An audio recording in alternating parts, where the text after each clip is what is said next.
အောက်ကိုပြောမယ်ဟေးဆိုလို့ရှိရင်မက္ကဆီကန်စကားထဲမှာကျုပ်တို့စိတ်ဝင်စားဘူးပြီးသွားလို့ရှိရင်အဲ့ဒီလူမျိုးထဲမှာ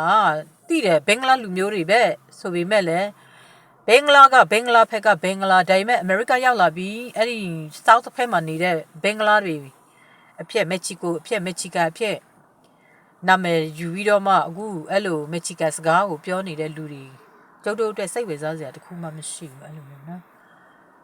်ဆိုတဲ့အခါကျတော့ကျုပ်တို့သူတို့နစ်နာအောင်လုပ်ဖို့မကြိုးစားဘူးတာဝအောင်လုပ်ဖို့မကြိုးစားဘူးဒီလိုပဲရိုးပဲကိုအမြင်အာရုံထဲမှာရိုးပဲလေအေးစစ်စစ်ပဲသူ့ဘာသာသူဒီလိုပဲလေကိုလဲလန်းဘေးကခွေးတကောင်လိုပဲသွားတော့မဟောင်းသူတို့လဲလန်းဘေးကခွေးတကောင်လိုပဲကိုရီလည်းဘာမှအနောက်ရှက်မပေးရင်ကျုပ်တို့တွေလည်းဘာမှမဖြစ်ဘူးမပြောဘူးအကယ်၍ကျုပ်တို့အနောက်ရှက်ပေးတယ်ဟေ့ဆိုလို့ရှိရင်လည်းဒါအတိမတ်ပြုတဲ့အနေနဲ့အော်အေးဒီမှာမက္ကဆီကကောင်လေးကွယ်မက္ကဆီကိုကောင်လေးကွယ်အဲ့လိုမျိုးလောက်ပဲပေါ့နော်အဲ့ဒါလိုက်လောက်ပဲဒါကလူတဘာဝလေလူတဘာဝအတိုင်းဆိုတော့တွေ့တယ်မြင်တယ်ပြောလိုက်တယ်ဒါကကိုတယောက်တည်းလည်းမဟုတ်ဘူးဒီလိုပဲလေပတ်ဝန်းကျင်ဆိုတာကို့အကြောင်းကိုလည်းသူတို့တခေါ်စားနှခေါ်စားဝေဖန်ပြောဆိုတတ်တယ်လို့ကိုတွေလည်းသူတို့ရဲ့အကြောင်းကိုရိုးလေးပဲဘာဖြစ်သွားတာတော့အော်မက္ကဆီကန်ကောင်လေးအဲ့လိုပဲနဲ့လာမုတ်ထက်သွားတယ်ပြီးပြီပေါ့အဲ့လောက်ပဲလေဒါစိတ်ဝင်စားလို့ပြောတဲ့အကြောင်းအရာတော့မဟုတ်ဘူးဒီဟာကတကယ်ရှိနေဖြစ်နေလို့ပြောတဲ့စကားလုံးဖြစ်တယ်ရှိသည်ဖြစ်သည် have to be verb ကြီးရထဲမှာပေါ့နော်ရှိတယ်ဖြစ်နေတယ်ဒီပြဿနာတွေဒါလေးလောက်ပဲအများကြီးမဟုတ်ဘူးဆိုတော့စိတ်ဝင်စားလို့ပြောနေတဲ့အကြောင်းအရာလည်းမဟုတ်ဘူးကိုရီးယားကို့အကြောင်းပဲကိုစိတ်ဝင်စားတယ်အဲ့လိုမျိုးပဲဆိုတဲ့အခါကျတော့ poison နဲ့ကိုတွေမထက်ဘူးဒါပေမဲ့တကယ်သူတို့မက္ကဆီကန်တွေလူတိုင်းကိုဆေးတွေနဲ့အဲ့လိုဘယ်လိုပြောရမလဲချော့ဆေးနဲ့အမိုနီယာဆေးတွေနဲ့ပြီးတော့လေမုတ်ပြောင်းတွေနဲ့အဲ့လိုငရဲမီးတွေပေါ့ခန္ဓာကိုယ်မှာထိသွားရင်လောင်တယ်အရေပြားတွေပဲ့ပြီးတော့ထွက်သွားတယ်စုပ်ထွက်သွားတာပေါ့ပြီးရင်အဲ့ဒီနေရာနာပြီးတော့ကြံရက်တယ်မီးလောင်တဲ့ဒဏ်ရာလိုမျိုးပေါ့မြုပ်မဲပြီးကြံရက်တယ်ဒီလိုမျိုးဟာတွေနဲ့သူတို့လေမုတ်ပြောင်းထဲမှာလက်လိုက်ပြီးဖြန်းတယ်ဒါပေမဲ့ဒီလိုမျိုးသူတို့အန်ဒီရတွေလူတွေကိုလက်လိုက်ပေးတယ်လူတိုင်းကိုအထူးသဖြင့်ကျုပ်တို့လိုမျိုးလူတွေတခြားသောလူတွေကိုအန်ဒီရပေးတယ်ဆိုပေမဲ့ကဲသူတို့မှထိပြီးဘယ်သူမှသူတို့ကိုမပြုတ်လောက်ဘူးပွိုင်စေတစ်ခုအနေနဲ့ထိပါစေဆိုပြီးတော့သူတို့ဖတ်တာသူများပြစ်ထားတဲ့ပျက်စီးကိုသူတို့အတင်းလိုက်ကောက်တယ်မက္ကဆီကန်တွေကလေအမိုက်ပုံမှာဆိုရင်လည်းသူတို့ကိုယ်တိုင်ထုတ်လုပ်ဖို့အတွက်သူများပြုလုပ်လိုက်တဲ့ပစ္စည်းကိုသူတို့အတုလိုက်လုပ်တယ်အတုထုတ်လုပ်ဖို့အတွက်အဲ့လိုမျိုးပေါ့ဆိုတော့သူတို့လိုက်ကောက်ပြီးတော့မှအဲ့ဒီဟာကိုသိမ်ယူတယ်ဆွတ်ပစ်လိုက်တဲ့ပစ္စည်းတွေကိုပေါ့အသုံးပစ္စည်းပဲဖြစ်ဖြစ်စားတောက်တဲ့ပစ္စည်းပဲဖြစ်ဖြစ်နော်ဒီလို electronic နဲ့ထုတ်လုပ်တဲ့ပစ္စည်းပဲဖြစ်ဖြစ်သူတို့ကအမိုက်ပုံမှာအတင်းလိုက်ကောက်တယ်လမ်းဘေးမှာဆိုရင်လည်းလိုက်ကောက်တယ်ဘာမှမသိပဲနဲ့လေပြီးသွားလို့ရှိရင်အဲ့ဒါကိုသူတို့တခါပြီးအနီးတကပ်ကြိုက်ကြည့်တယ်နမ်းကြည့်တယ်ရှူကြည့်တဲ့အခါကျတော့သူတို့မှာအန်ဒီရဖြစ်တယ်သူတို့မပြောနဲ့ကိုယ်တွေလည်းအန်ဒီရဖြစ်တယ်လူတိုင်းအန်ဒီရဖြစ်တယ်ဒီလိုမျိုးပြုလုပ်လို့ကတော့ဒါပေမဲ့သူတို့တွေကမရှောင်ဘူးဘာကြောင့်လဲဆိုတော့သူတို့ကအတုလိုက်လုပ်တယ်သူများလုပ်ထားတဲ့လက်ရာတွေစုပ်သွားလို့ပြက်သွားလို့တုံးမရတော့လို့သူမဟုတ်အတုံးမဝင်လို့ဆွဲပစ်လိုက်ရင်လည်းလွတ်ပစ်လိုက်ရင်လည်းသူတို့ကအတစ်လိုက်ကောက်ပြီးတော့မှသူတို့ကိုယ်တိုင်စမ်းတက်တယ်ကြိုက်ကြည့်တယ်သူတို့ထုတ်လုပ်ဖို့အတွက်ပေါ့ဆိုတော့သူတို့မှာအဲ့လိုတယောက်နှစ်ယောက်လောက်ဒီလိုအန်ဒီရဲ့ poison ကိုဆွတ်ပစ်ထားတဲ့အထက်ကနေတွေ့ပြီးဟိဆိုသူတို့အုပ်စုလိုက်အောင်ကြွတာလေကောက်တခိုးလဲအောင်ကြွလမ်းပြေသမားလဲအောင်ကြွအိတ်ဆောက်သမားလဲအောင်ကြွပြီးတော့ poison တွေရှောက်ထဲ့တယ်အကြောင်းရင်းကဘာလို့ဖို့သူများပြစ်ထားတဲ့ပစ္စည်းကိုအတုပြုလုပ်ဖို့အတွက်လိုက်ကောက်ရမှာလဲမဟုတ်ဘူးလားကိုလောက်တတ်တဲ့အတိုင်းကိုလောက်ကိုမလောက်တတ်တဲ့အရာတခုကိုသူတို့ကသွားကောင်းလိုက်တယ်ပြီးတော့လိမ့်စရာဆိုရင်လိမ့်ကြည့်တယ်စားကြည့်တယ်မြည်ကြည့်တယ်နမ်းကြည့်တဲ့အခါကျတော့သူတို့မှ poison ထိတာပေါ့ထိတော့သူတို့ချပြီလေသူတို့တအုပ်လုံးအုပ်ကြွပြီလေပြီးရင်သူတို့ကိုယ်တိုင်အကုန်လုံးကိုလိုက်ပြီး poison ထဲတော့တာပဲဆိုတော့ကြံတဲ့လူတွေကလည်းကဲတရုတ်တွေကလည်းငါတို့ poison ထက်ထားပါတယ်ဆိုပြီးတရုတ်တွေကလည်းမပြောဘူးကို poison ထက်ထားတဲ့အရာကိုဘယ်သူတူတယောက်ကမှထက်ထားတဲ့အရာကိုငါ poison ထက်ထားတယ်လို့မပြောဘူးဟုတ်ပြီလားမထက်ဘူးပဲပြောမှာပဲဆိုတော့မက္ကဆီကန်တွေမှာနာသွားတဲ့အခါကျတော့မက္ကဆီကန်တအုပ်လုံးကလည်းအုပ်ကြွပြီးတော့မှကြံတဲ့လူတွေကလည်းပိုင်စင်ထဲတဲ့လူတွေပါအကုန်လိုက်ပြီးပျော်ကြတာလေအေရီယာကလာဆိုလဲပိုင်စင်ထဲတဲ့နေရာမှာအပြင်းထန်ဆုံးပဲမြန်မာပြည်မှာဆိုအောင်မွေးလို့ဆိုရင် အောင်မွေးတို့ဘာတို့ညာတို့ဆိုရင်ဟာပိုက်စတွေအကြီးကျယ်ထဲ့တာလေအိန္ဒိယမှာလည်းပိုက်စတအားသုံးတယ်ဆိုတော့မက္ဆီကန်တွေတကောင်နှစ်ကောင်လောက်နာသွားတဲ့အခါကျတော့သူတို့အုပ်ကြွတော့အိန္ဒိယလည်းအပျော်ပါလိုက်ပြီးအုပ်ကြွတယ်နော်တရုတ်ကလည်းပိုက်စထက်ထားပြီးတော့မှတရုတ်ကလည်းလိုက်ပြီးအုပ်ကြွတယ်သူတို့ကိုယ်တိုင်ပြုတ်လောက်တဲ့ပစ္စည်းထဲမှာသူတို့ကလည်းအုပ်ကြွနေတာလေသူများဖြစ်သွားတော့သူတို့လည်းသူတို့ကိုသူတို့မလုတ်တလူလူဘာလူလူနဲ့သူတို့ကိုယ်တိုင်လိုက်ပြီးတော့အဲ့ဒီအုပ်ကြွတဲ့မက္ဆီကန်တွေထိသွားလို့အုပ်ကြွတဲ့မက္ဆီကန်တွေနဲ့လိုက်ပြီးတော့သူတို့လည်းလိုက်ပြီးတော့မှပျော်နေကြတယ်အကြီးအကျယ်ဆက်ကျင်နေကြတယ်အဲ့ဒီမက္ဆီကန်တွေဆက်ကျင်တဲ့လူသူတို့ပါလိုက်ပြီးယောပြီးဆက်ကျင်နေတာလေတကယ်တော့ပိုင်ဆိုင်ကိုသူတို့ကိုယ်တိုင်ထဲလိုက်တာပဲဖြစ်တယ်ဟဲ့လားတရုတ်ဂျပန်ကိုရီးယားဒါတွေကလည်းလိုက်ပြီးယောပြီးတော့အုပ်ကြွနေတယ်အစုလိုက်အပြုံလိုက်ကြီးပေါ့နော်ဆိုတော့ကိုထက်ပြီးရင်ငါထက်လိုက်တာပါငါလှုပ်လိုက်တယ်ဒီပြဿနာကိုဆိုပြီးတော့သူတို့တွေကဝင်မခံမဲနဲ့ဒီလိုလက်တရမ်းပြီးတော့အမိုက်ကိုရှောက်ကောက်တယ်ရှောက်နှမ်းတယ်ရှောက်မြည်ကြီးတဲ့အကောင်ကထိတော့သူတို့ပါလိုက်ပြီးတော့ပျော်ကြအုပ်ကြွနေကြတာလေမက္ဆီကန်တွေကလည်းသူများတော့သူတို့ဟာလာငရဲမီးတွေနဲ့မုတ်ထဲလိုက်တယ်ဖုန်တွေနဲ့မုတ်ထုံလိုက်တယ်အမိုက်ပြောင်းနဲ့မုတ်ထဲလိုက်တယ်နော်ပြီးသွားလို့ရှိရင်ဒီအမိုနီးယားတွေနဲ့တွားပြီးမုတ်ထဲလိုက်တယ်ပြီးတော့တခြားပိုက်စင်တွေအများကြီးပဲမက္ဆီကန်တွေလူတွေကိုပိုက်စင်ထည့်နေတ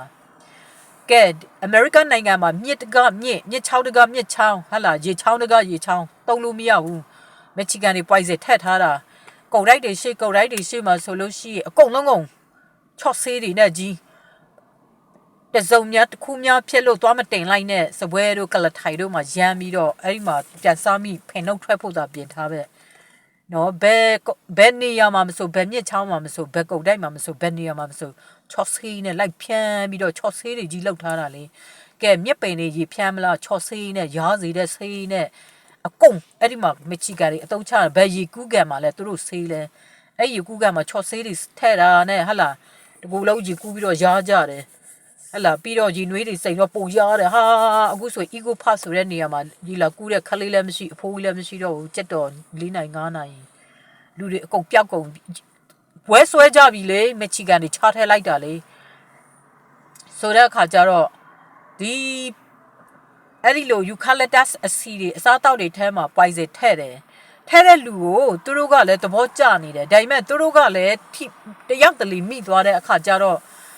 ဟိုအရင်ထဲတဲ့လူတွေထဲမက္ဆီကန်တွေကလည်းသူတို့လက်ဦးအောင်ပြန်လှုပ်လိုက်တယ်အဲ့လိုမျိုးပေါ့နော်ဆိုတော့ဘသူကထဲလို့ဘသူကထဲ့နေတယ်ဆိုတာကိုလည်းကိုတွေကမသိဘူးဒါပေမဲ့အလုတ်ယုံစိတ်ယုံတွေမှာဝယ်လုံနေတယ်ဒီအစားတောက်ကဒီလိုဖြစ်လာနေတယ်ဒီထဲကဒီတုံးပြက်စီးဟလာနှိပ်တဲ့ပြက်စီးရှူတဲ့ပြက်စီးထဲမှာအဲ့ဒါတွေပါနေတယ်ဟေ့ဆိုရင်ဒီမှာစုံစမ်းလို့ရတယ်ဘယ်အလုတ်ယုံကဘယ်မှာရှိတယ်ဘယ်နှခုနှစ်ကဘသူဘယ်ဝါကဒီမှာအလုတ်ဝင်ကြတယ်အဲ့လိုမျိုးပေါ့နော်ဆိုတော့အဲ့လူတွေကိုတခါလက်ပူးလက်ကြကိုအလောက်ကထွက်သွားပြီဆိုပေမဲ့သူတို့နေတဲ့နေရာမှာစုံစမ်းပြီးတော့ဘယ်ကနေဘယ်ပြောင်းသွားတယ်ဒီမှာဘယ်ဘက်ပြောင်းဘယ်နေရာမှာပဲနေခက် access ကအမျက်ရှိနေတယ်ခြေရခံလိုက်လို့ရတယ် ID ကိုကြီးလိုက်တာနဲ့သူတို့ဘယ်မှာပဲနေသူတို့နေတဲ့လိပ်စာမှာအမြဲတမ်းပြောင်းရတယ်လေ DMV ရုံးမှာလေသတင်းပို့ရတယ်အဲ့လိုမျိုးပေါ့နော်ဘာဖြစ်လဲဆိုစပို့တယ်အဲ့ဒါမျိုးတွေအရေးကြီးတယ် United States မှာပဲပြောင်းလိပ်စာကိုအဓိကပထမဆုံးလိပ်စာကို DMV ရုံးကိုသတင်းပို့ရတယ်ငါအိမ်ပြောင်းလိုက်ပြီအဲ့ဒီမှာလိပ်စာကိုရဲ့လိပ်စာအသက်မှာတခါတည်းပို့ရတယ်အဲ့လိုမျိုးပေါ့ဆိုတဲ့အခါကျတော့လိုက်ရတာတအားလွယ်တယ်ဘယ်နှခုနှစ်ကဘသူဘဝဒီမှာအလောက်သွားတယ်ဒီကထွက်သွားတာဘယ်နှစ်ကြာသွားပြီအဲ့ဒီကိုသွားပြီးနောက်တနေ့ရောက်လိုက်သူတို့ဘယ်ထိပြောင်းသွားလဲဟာဖမ်းလို့တအားလွယ်တယ် United States မှာလူတွေကိုဖမ်းမယ်အဲ့လို poison nut တွေထဲ့တယ်ပြီးတော့အဲ့လိုမျိုးအကြံဖတ်တွေပြုတ်လုတယ်ဆိုတဲ့လူတွေကိုကဲအခုလိုမျိုးပေါ့ဖမ်းမိ ice police ကလည်းဖမ်းမိဟာလာ police တခြားသော plate တွေကလည်းဖမ်းမိဆိုအိုးလွယ်တအားလွယ်တယ်ဘယ်သူလဲဒီမှာ poison ထက်သွားတဲ့ဒီစိတ်ရုံမှာအလုပ်ဘယ်တော့အကုန်ကြည့်ပြီးတော့ထွက်သွားပြီအလောက်ကတော့ထွက်သွားလိုက်ပြီ6-6နဲ့10နဲ့ကြာသွားပြီအဲ့ဒီ6-6နဲ့10နဲ့သူเจ้าမှာပဲအလုပ်တွေဘယ်နေရာမှာလောက်သွားလဲအကုန်လိုက်လို့ရတယ်ဘယ်နဲ့ပဲကြာ access လောက်တဲ့နေရာမှာလွယ်လေးပဲ United States မှာအဲ့ဒါတွေလိုက်ဖမ်းလိုက်လို့ရှိရင်အဖြေလဲထွက်လာသလိုအသေးစိတ်သိရတယ်ပြီးတော့အဲ့လိုမျိုးထပ်ပြီးမက္ဆီကန်တွေကလည်းသူတို့ကိုယ်တိုင်ဆရာဝန်လိုဘာလိုနဲ့တခါလေးအုပ်ကြွလာလိုက်တဲ့ကားတခိုးတွေဆရာဝန်အတူတွေအင်ဂျင်နီယာအတူတွေနော်ပြီးတော့မြေခွဲလူတာနဲ့နေရာလူတာနဲ့ပြီးတော့အဲ့ဒီ poison တွေကိုစနစ်တကျလိတ်လာဖို့အတွက်အမဲ ကျောင်းဆောက်မှာနဲ့ဟလာပြီးသွားလို့ chemical ပညာအဲ့ဒီအထူးသဖြင့် chemical နဲ့ပတ်သက်တဲ့ကျောင်းတွေဆောက်မှာနဲ့ elementary school တွေဆောက်မှာနဲ့အမလေးမချီကနေအုပ်ကြွားလိုက်တာအဲ့ဒီစိတ်ကနေပြီးတော့မှသူတို့ကိုယ်တိုင်လေ့လာဖို့အတွက်သူတို့ရဲ့စံတမှုတကယ်ဓာတ်ခွက်ခန်းတွေသူတို့ဆောက်ဖို့အတွက်အာယူတာဒီမြေတွေအကုန်သိမ့်ပါလေမချီကန်တွေကဒီကောင်ကိုထိရဲ့အကုန်အုပ်ကြွတယ်သူတို့သူများတွေကိုအယောက်ယာနဲ့တိတ်နဲ့တန်းနဲ့တရက်ွက်လုံးတစ်မြို့လုံးကိုသူတို့စော်ကားမော်ကားတွေပြုတ်လုံနေတာကြတော့သူတို့တဲ့လားလုံးဝပြုံနဲ့ fuck you သွားလောက်တာလေပြောင်းကြီးထဲမှာနော်အမိုနီယာလည်းထည့်ပြီးဖြန်းတက်လိုက်တယ်ငရဲမီလည်းထည့်ပြီးဖြန်းပလိုက်တယ်ပြီးသွားလို့ရှိရင်ဖုံနေဆိုရင်လည်းဟာချားထည့်လိုက်တာဒီထဲမှာစုံမဲ့တချို့ဆိုရင်အဲ့ဒီမှာဗာလဲချော်ဆေးတွေနဲ့လိုက်ဖြန်းတာလေမြစ်ချောင်းတွေအမေရိကန်မှာရှိနေတဲ့မြစ်ချောင်းတွေတော်တော်များများဟာတုံးလို့မရအောင်မက်ချီကန်တွေအကုန်ဖျက်ဆီးပြတ်ထားတာပြီးသွားလို့ရှိရင် spark ကြိုက်တဲ့ spark မှာတက်ကြည့်ချော်ဆေးထိုက်ပြီးဖြန်းတာနဲ့မြစ်ပိန်တွေကပြန်မပေါက်နိုင်ဘူးအဲ့တလောက်ဖျက်ဆီးတယ်သူတို့အပြက်ကိုသူတို့မမြင်ဘူးပြုံနဲ့လှုပ်ရှားနေတယ်ကဲကိုတွေလွတ်ပြက်လိုက်တယ်ဘူးလေးတဘူးပိုင်စင်ပါတဲ့ဟာလွတ်ပြက်လိုက်တယ်သူတို့ဖာသာသူတို့လာကောက်သွားတယ်လာကောက်ပါလို့ကိုတွေလည်းမပြောသူတို့ကအမိုက်လိုက်ကောက်တယ်ပန်ကာလေးလွတ်ပြက်လိုက်ရင်လည်းသွားကောက်ပြီးသူတို့အတူလုပ်တယ်အဲ့ဒါလေးလှုပ်လိုက်ရင်လည်းလွတ်ပြက်လိုက်ရင်လည်းသူတို့ eucalyptus အရွက်တွေလိုက်ဖြတ်တယ်ဒီ eucalyptus အစီကိုဘလို့ထုတ်လုပ်တာလဲဆိုတာသူတို့အမြဲတမ်းဟိုတိမ်ယူနေတာလေသူတို့မထုတ်တတ်ဘူးဖြစ်နေတယ် eucalyptus အစီကိုထုတ်ဖို့အတွက် eucalyptus ပင်တွေဖြတ်တာအစီကိုထုတ်တဲ့နီးတွေကိုတင်တယ်သူတို့မလုပ်တတ်ဘူး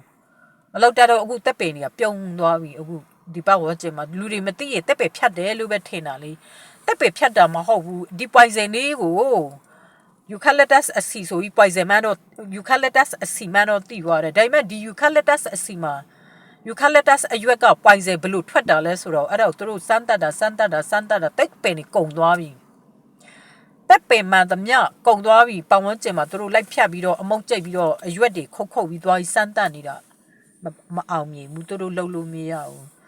ဆိုတော့တကယ်တမ်းကျတော့ eucalyptus အစီကအဆက် poison ထဲတဲ့လူက COVID အတွက်ကိုထည့်လိုက်တာပြီးတော့မှ COVID ကိုဒီ eucalyptus အစီထဲမှာထည့်တယ်စားစရာတွေထဲမှာထည့်တယ်ဆေးတွေထဲမှာထည့်တယ်အင်္ဂလိပ်ဆေးတွေထဲမှာပေါ့ပြီးတော့ဆရာဝန်အတုတွေအများကြီးအုပ်ကြွပြီးတော့အဲ့ဒီဆေးတွေအတုတွေထုတ်လုပ်ပြီးတော့မှလူနာတွေကျွေးပြီးတော့ COVID တစ်ဆက်ကိုစားလိုက်တာလူတွေကိုတောက်လဲကဘာလုံးမှာတပ်ပလိုက်တာCOVID ကတကယ်တော့အရှိန်ပါဝါနဲ့တကိုးကြီးလို့တက်လိုက်တာတော့မဟုတ်ဆေးထည့်ပြီးတက်လိုက်တယ်အဲ့ဒီဆေးကိုကျွေးတဲ့ဆေးကအတုဖြည့်ပြီးတော့ဆရာဝန်တွေကလည်းအတုဆိုတော့ COVID မှာဆရာဝန်အစစ်မရှိသလိုဆေးအစစ်မရှိဘဲနဲ့လူတွေကိုတောက်လဲတပ်ပလိုက်တာအဲ့ဒီ eucalyptus အစီလေးကနေစတဲ့သွားလိုက်တဲ့ဇလန်းပဲဖြစ်တယ်ဒါကြောင့်မလို့ COVID တစ်ဆက်လေးကကနေအထိ COVID တစ်ဆက်ကကနေအထိလူတတ်နေတုံးမဲ့နောက်လဲစစ်တိုက်အောင်လဲမဲ့ဒါပေမဲ့ဒီအကြောင်းကိုကျုပ်ကကောင်းကောင်းလေးသိထား